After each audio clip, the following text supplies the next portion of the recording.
राम राम मंडळी, स्वागत आहे आपलं गावची चवमध्ये. तर मंडळी, आपल्या मानवी शरीरामध्ये आहे ना 72,000 नसा असतात. आणि आजकाल इतके काय प्रॉब्लेम झालेले आहेत ना, प्रत्येक व्यक्तीला आहे ना कुठेही नसबंद आहे. हृदयाची, छातीची, मणक्याची, पाठीची, हातापायाची, आपल्या तळपायाची आग होणं, आपले हातपाय सुजणं, सगळे ना सगळे हे प्रॉब्लेम आहेत ना आपल्या शरीरातले जेव्हा शिरा बंद पडतात ना तेव्हाच हे प्रॉब्लेम उद्भवत असतात. मंडळी, भरपूर ताईंनी दादाने अशा कमेंट केल्या, दादा शरीरातली जर नस बंद पडलेली असन, आपल्या नसा बंद पडलेले जर असतील तर त्यासाठी एखादा रामबाण आयुर्वेदिक उपाय सांगा.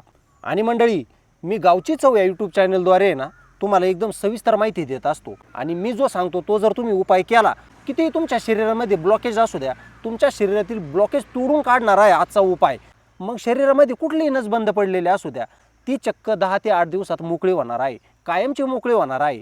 आणि जास्त करून ज्या पेशंटला बीपी, शुगर असे भयंकर त्रास असतात ना, त्यांना फक्त ब्लॉकेजचाच त्रास असतो. 100 जणांतून आहे ना 70 जणांना हा आजार कायमचा जडलेला आहे, ब्लॉकेज, नसाबंद असणं. मंडळी, मी तुम्हाला सांगू इच्छितो, आपल्याला नेमका हार्ट अटॅक कशामुळे येतो. ज्या ज्या व्यक्तीच्या नसाबंद असतात, शिरा गोठलेल्या असतात ना, त्या व्यक्तीला हार्ट अटॅक येत असतो. आणि हार्ट अटॅक जास्त करून पाठी येत असतो. मंडळी, तुमच्या शरीरातली जर बंद पडलेली नस तुम्हाला चालू करायची असेल ना, तर हा आयुर्वेदिक उपाय तुम्हाला करावाच लागेल. 5 वर्षापूर्वी बंद पडलेली नस असू द्या, 10 वर्षापूर्वीचा भयंकर त्रास असू द्या, पाठीमध्ये किती ब्लॉकेज असू द्या, मानेमध्ये किती ब्लॉकेज असू द्या, हृदयाच्या, फुफ्फुसाच्या, छातीच्या बंद पडलेल्या, किती बंद जुन्या पडलेल्या नसा असू द्या, आजचा तुम्ही जर घरगुती उपाय केला ना, चक्क 5 ते 6 दिवसामध्ये तुमच्या शिरा मोकळ्या म्हणजे मोकळ्याच होणार आहे. आपल्या जुन्या काळामध्ये आपले आजी, आजोबा, पंजोबा यांचे बायपासचे ऑपरेशन होत नव्हते. आणि आजकाल तर आहे ना 100 जणांमधून 60 जणांचे बायपासचे ऑपरेशन होत आहे. फक्त त्याचं एकच कारण, छातीमध्ये बंद पडलेल्या नसा, आखडलेल्या शिरा. पण मंडळी, तुमचा दादा तुम्हाला इतके काय जालम उपाय सांगत असतो ना, हा उपाय तुम्ही फक्त 7 ते 8 दिवस करा. हा उपाय फक्त बंद पडलेल्या नसा आणि बंद पडलेले शिरा यावर आधारित नाही. तुमची पचनशक्ती असू द्या, खराब झालेलं रक्त असू द्या, डोळ्याची नजर असू द्या, डोक्याचे काळे केस असू द्या, तुमच्या शरीरामध्ये जेवढ्या काही समस्या असतील ना, त्या सर्व समस्या दूर करणारा मी आयुर्वेदिक घरगुती उपाय घेऊन आलेलो आहे. माझी विनंती तुम्हाला एकच राहील, किती पैलवान माणूस असू द्या, किती स्ट्रॉंग व्यक्ती असू द्या, त्या व्यक्तीच्या शरीरामध्ये कमीत कमी 40 ते 50 नसा दाबलेल्या असतात. त्या नसा आपल्याला समजत नाही. पाठीच्या शिरा भरलेल्या असतात, पायाच्या शिरा भरलेल्या असतात. मंडळी, मी काल बसमध्ये प्रवास करत होतो आणि आपलं गावची चव यूट्यूब चॅनल बघणाऱ्या महिला आहेत ना, आपले प्रेक्षकच, ते मला भेटले. 3 ते 4 महिला होत्या. तर त्या महिलांनी मला विनंती केली, दादा तुम्ही काही करा, पण आजकाल आहे ना ब्लॉकेजची समस्या भरपूर वाढलेली आहे. आता मंडळी, त्या 3 महिला होत्या ना, त्यापैकी 2 महिलांना आहे ना भरपूर असं ब्लॉकेज होतं. त्यांच्या पाठीच्या सर्व नसा भरलेल्या होता. आणि मी त्यांना विचारलं, ताई तुम्ही काय काम करता? काहीच नाही म्हणे, दिवसभर आराम असतो, धुणं, स्वयंपाक, घरचं एवढंच. वाढती चरबी, जर तुमच्या शरीरावर चरबी वाढली तर तुम्हाला ब्लॉकेजचा त्रास 100% होणारच. आणि ब्लॉकेजचं कारण तुम्हाला सांगतो, ज्या व्यक्तीचं रक्त शुद्ध होत नाही, ज्या व्यक्तीचं रक्त असं पांगत नाही, म्हणजे चंचल नाही ना, त्या व्यक्तींना इथून पुढे ब्लॉकेजची समस्या ही होणारच आहे. आपल्या शरीरामध्ये ब्लॉकेजची नेमकं सुरुवात कुठून होते? आपल्या शरीरात जे रक्त असतं ना, त्या रक्ताला एक गती असते. ते रक्त किती स्पीडने पळतं, किती वेगाने धावतं. तुमचं जर रक्त स्लो जर चालत असेल ना, तुम्हाला ब्लॉकेज हे 100% होणारच. आणि ब्लॉकेजच्या तुम्हाला 3 मेन समस्या सांगतो.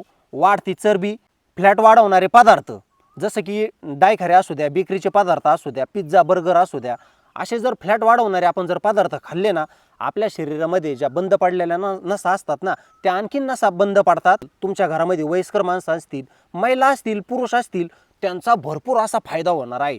तर मंडळी, उपाय खूप सोपा असणार आहे. हे बघू शकता, हा घेतलेला आहे आपण गावरान लसूण. आणि लसूण हा फक्त गावरान असायला हवा. UP, बिहार, MP चा जो लसूण असतो ना, हायब्रिड वगैरे, तो लसूण घ्यायचा नाही. आपला महाराष्ट्रातील एकदम गावरान लसूण घ्यायचा आहे. आणि शुद्ध तुम्हाला गावरान तूप घ्यायचं आहे. मी 1 वाटीभर तूप घेतलेलं आहे, ते पण शुद्ध गावरान. ही आहे हिंगाची डबी. म्हणजे आपल्याला काय लागणार आहे? हिंग, गावरान तूप आणि गावरान लसूण.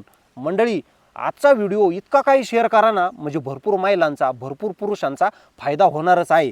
कारण की मंडळी, आपण दवाखान्यामध्ये जर गेलो, बायपासचं जर ऑपरेशन करायचं ठरलं, चक्कर पैसे लागतात आणि शरीर हे आधो होऊन बसतं.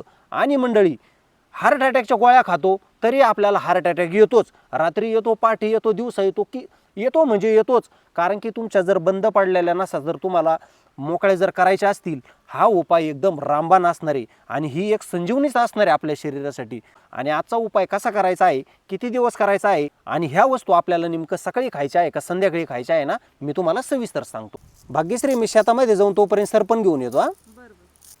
मंडळी लसूण सोलताना त्याच्यावर थोडीशी साल जरी राहिली ना तरी काही अडचण नाही. भाग्यश्री म्हटल्यावर काय, भाग्यश्रीचं एकदम स्वच्छ आणि सुंदर काम असतं. मी जरी म्हटलो ना सालपट ठेवू तरी एकदम ती स्वच्छच लसूण करणार. बरोबर आहे की नाही? हो, हा उपाय केल्याने भरपूर जणांना फरक पडलेला आहे. त्याच्यामुळं तुम्ही पण असा नक्की उपाय करत जा तुम्हाला जर त्रास होत असेल तर. आणि ऑपरेशन केल्याच्या नंतर तर माणूस वाया गेल्यावानीच होतं. म्हणजे काम अजिबात जमत नाही त्या माणसाला. जास्त कोणाला जर लसूण जमत नसेल ना तर त्यांनी एक कांडीच्या ऐवजी अर्धी कांडी घेतली तरी चालेल. भाग्यश्री, आपण आपल्या प्रेक्षकांना जो उपाय सांगतोय तो एकदम आहे का नाही, रामबाण आहे का नाही? हो, रामबाण आहे. आपल्या प्रेक्षकांचा होईल का नाही फायदा? मग फायदा होईल आणि फरक पडल्याच्या नंतर ते पण तुम्ही कमेंटमध्ये सांगा. हो, यांनी कित्येक जणांना असा उपाय सांगितलेला आहे आमच्या गावाकडं. त्यांना भरपूर फरक पडलेला आहे. भरपूर जणांना फरक पडलाय. आणि तुम्ही पण हा व्हिडिओ जास्तीत जास्त शेअर करा हो, जर कोणाला ब्लॉकेज असतील तर. हा लसूण आपल्या शरीरासाठी इतका फायद्याचा आहे ना. या लसणाने आपलं रक्त शुद्ध राहतं, अपचनाचा त्रास होत नाही आणि पोट साफ राहतं. हो. पोट असं डांबरल्यासारखं होत असतं. त्याच्यामुळं लसणाचा उपयोग कर जायचा. पण भाग्यश्री, आपण इतका लसणाचा वापर करतो आहारामध्ये, पण त्याचा काही फायदा नाही. जसा आपण यांना आपल्या प्रेक्षकांना उपाय सांगणार आहे ना आजचा, तसा जर लसूण खाल्ला ना तरच आपल्याला त्याचा फायदा आहे. कारण की आपण जर जेवणामध्ये मंडळी लसूण खाल्ला ना तो आपल्या आहे ना पोटामध्ये जातो आणि त्याचा फारसा उपयोग आपल्या शरीराला होत नाही. जर तुम्हाला आयुर्वेदिक उपाय करायचे असतील, आयुर्वेदिक औषधाचा फायदा घ्यायचा असेल तर ते उपाय फक्त आपल्याला सकाळी सकाळी उठल्या उठल्याच करावं लागतात. आणि हा उपाय केल्याच्या नंतर 1 तास आपल्याला कुठलं जेवण करावं लागत नाही. मंडळी, आपण चूल पेटवून घेतली, कढई ठेवून घेऊ. मंडळी बघू शकता, हे घेतलं आपण गावरान तूप आणि इथं घेतलेला एवढा लसूण. आता गावरान तूप आपण कढईमध्ये टाकून घेऊ. हे तूप जास्त गरम नाही करायचं, आपल्याला कमी जाळ ठेवायचा आहे. आणि मंडळी बघू शकता 2 कुड्या लसणाच्या घेतलेल्या आहेत, 20 एक पाकळ्या आहेत ह्या. याच्यामध्ये टाकून घेऊ. तुपामध्ये आपण चुलीचा जाळ सर्व कमी केलेला आहे कारण की लसूण तळायला काहीच वेळ लागत नाही. मंडळी, इतका काय छान सुगंध सुटला आहे ना आपल्या लसणाचा, कारण की हे गावरान तूप आहे. आता आपला लसूण जास्त जळायला नको, त्याच्यामुळं आपण एका वाटीमध्ये काढून घेऊ.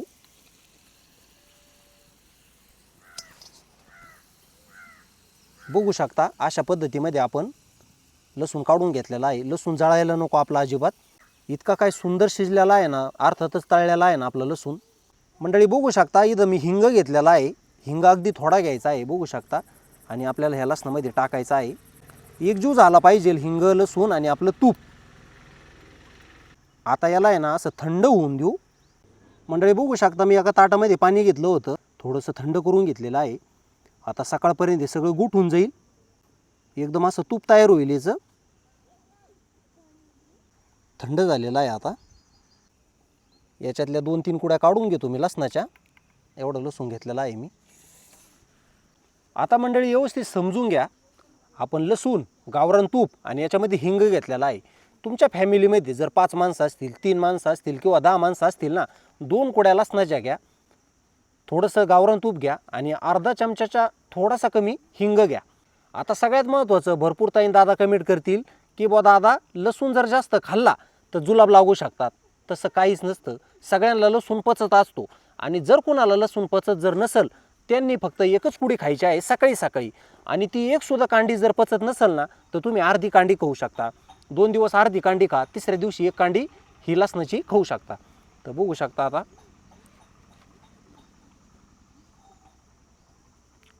वा वा मंडळी, एकदम स्वादिष्ट आणि एकदम छान. तुम्हाला याचं व्यसनच लागल. एकदा जर लसूण खाल्ला ना तुम्हाला पक्क म्हणजे पक्क याचं व्यसनच लागल. इतका स्वादिष्ट लागतो, अजिबात तिखट लागत नाही. आणि मंडळी, ह्या लसणामध्ये इतकी काय जबरदस्त ताकद आहे ना, प्रचंड हिट आहे ह्या लसणामध्ये. तुमच्या शरीरामध्ये पाठीमध्ये कशी बंद पडलेली नस असू द्या, शिर असू द्या, ती चक्क तोडून काढायचं हा काम करतो आपला लसूण. कसंही ब्लॉकेज असू द्या, किती रक्त घट्ट झालेलं असू द्या, तुम्हाला 100% फरक पडणार म्हणजे फरकच पडणार. आता 2 दिवसामध्ये तुमच्या पोटाचा कोठा एकदम स्वच्छ होणार आहे, रक्त शुद्ध होणार आहे 3 ते 4 दिवसामध्ये. आणि जर तुम्हाला बंद पडलेली नस किंवा शिर जर मोकळी करायची असेल ना कायमची, तर हा उपाय फक्त आपल्याला 11 दिवस करायचा आहे. सकाळी उठल्या उठल्या दात घासल्या घासल्या तुम्ही 1 लसणाची कांडी ही खायचीच आहे. 1 लसणाची कांडी 11 दिवस सलग खा. सुरुवातीला 3 दिवस सकाळी सकाळी 1-1 कांडी खा अशी कुडी. आणि नंतर 5व्या दिवशी 6व्या दिवशी रात्री आपल्याला झोपताना सगळं जेवण वगैरे झालं, आपण 100 पावलं चाललो, तर रात्री झोपताना सुद्धा आपल्याला एक कुडी लसणाची खायचीच आहे. मंडळी 11 दिवसामध्ये आहे ना फक्त 5व्या आणि 6व्या दिवशी रात्री झोपताना कुडी खा एक लसणाची. इतर दिवशी रात्री झोपताना खाऊ नका, पण दिवस उगता सकाळी सकाळी 11 दिवस हे नक्की सेवन करा या लसणाचं. तुम्ही जर हा लसूण 11 दिवस खाल्ला, तुम्हाला 100% रिझल्ट हा पडणार म्हणजे पडणारच. हा उपाय जर केला ना, ह्या उपायाने तुम्हाला हार्ट अटॅक येणार नाही आणि जास्त करून तुमचं बायपासचं ऑपरेशन हे होणारच नाही. कारण की बायपासचं ऑपरेशन का होतं, जेव्हा जेव्हा आपल्या छातीमध्ये शरीरामध्ये जर ब्लॉकेज झालं ना, तेव्हा आपलं हे बायपासचं ऑपरेशन होत असतं. आणि बायपासचं ऑपरेशन काही साधं नसतं. जर बायपासचं ऑपरेशन जर झालं तर आपलं शरीर हे कायम चालू होतं. तर चला, छान लागल्या कुड्या म्हणून मी 5-6 कुड्या खाल्लेल्या आहे. काय याचे साईड इफेक्ट अजिबात नाही, पण इतका काय याचा आयुर्वेदिक गुणधर्म आहे ना. पण मंडळी, तुमच्या दादाचा मान ठेवून 11 दिवस हा उपाय नक्की करा आणि कायमच्या तुमच्या शरीरातल्या ज्या नसा बंद पडलेल्या आहेत ना, त्या कायमच्या मोकळ्या करा. तर मंडळी, तुम्हाला आजच्या व्हिडिओमध्ये मी लसणाचा, तुपाचा आणि हिंगाचा एकदम सविस्तर उपयोग सांगितलेला आहे. अशी काही कुठली माहिती अपुरी ठेवलेली नाही. आणि मंडळी, आपला व्हिडिओ जास्त मोठा होतो ना, थोडंसं तुम्ही समजून घेत जा. जास्त माहिती देण्यामध्ये, थोडंसं जास्त बोलण्यामध्ये आपला व्हिडिओ हा मोठाच होत असतो. भरपूर ताई दादा कमेंट करतात, पण असू द्या. तुम्ही गावची चव या यूट्यूब चॅनलवर भरपूर प्रेम करता. तुमच्या दादाचे व्हिडिओ अगदी मनमोकळ्याने बघता, त्याच्यामुळं मला पण एकदम आनंद येतो. तुमच्या कमेंट बघून, तुमचं प्रोत्साहन बघून मला खूप आनंद येतो आणि मला नवीन नवीन व्हिडिओ बनवायला आहे ना एक एनर्जी प्राप्त होते. तर चला मंडळी, आजचा व्हिडिओ तुम्हाला नक्कीच आवडला असेल. आजच्या व्हिडिओला तुम्ही भरपूर असं लाईक करा आणि आजचा व्हिडिओ आपला जास्तीत जास्त शेअर करा आणि कमेंट करायला विसरू नका. हा उपयोग कुणी कुणी केलेला आहे, ह्या उपायाबद्दल कोणाकोणाला माहिती आहे. मंडळी, सगळ्यात महत्त्वाचं, तुम्ही जर गावची चव यूट्यूब चॅनल सबस्क्राईब केलं नसेल ना, तर आठवणीने सबस्क्राईब करा आणि आपला व्हिडिओ जास्तीत जास्त शेअर करा. तर चला मंडळी, अशाच नवीन एखाद्या व्हिडिओमध्ये भेटूया. तोपर्यंत मंडळी, धन्यवाद.